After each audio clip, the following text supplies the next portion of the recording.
শুয়োরের বাচ্চা, আমার টাকা কোথায়?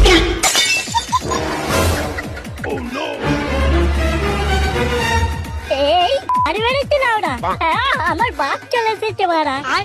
তোরা বড় মদ গেল, আমি চললাম।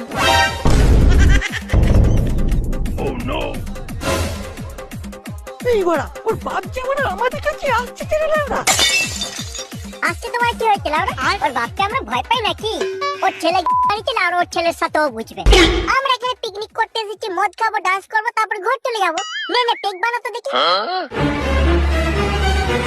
ও তাহলে এই ব্যাপার। 1000 টাকা চাঁদা দিয়ে তোদের বাংলা মদের পিকনিক হচ্ছে? হ্যাঁ হচ্ছে, তাতে তোমার কি লাউরা? আমার কি মানে? এখন থেকে তোরা বাংলা মদ খাচ্ছিস? শালা গলা টিপলে তোদের দুধ বেরোবে রে। আমরা মদ খাই, বাল খাই, যা খুশি খাই। তোমার ছেলে তো চলে গেছে, তুমি এবার ঘর যাও তো লাউরা। আমরা পিকনিক করতে এসেছি, আমাদের ঘরের লোক জানে। তুমি এবার বেশি কথা বলো না তো লাউরা। কি বললি শুয়োরের বাচ্চা? তোদের ঘরের লোক জানে? দাঁড়া দাঁড়া, তোর বাপকে আমি ফোন করছি। তোর বাপের নাম তো কার্তিক, আমি এক্ষুনি ফোন করছি। লাউড়া এই বয়সে মদ খাওয়া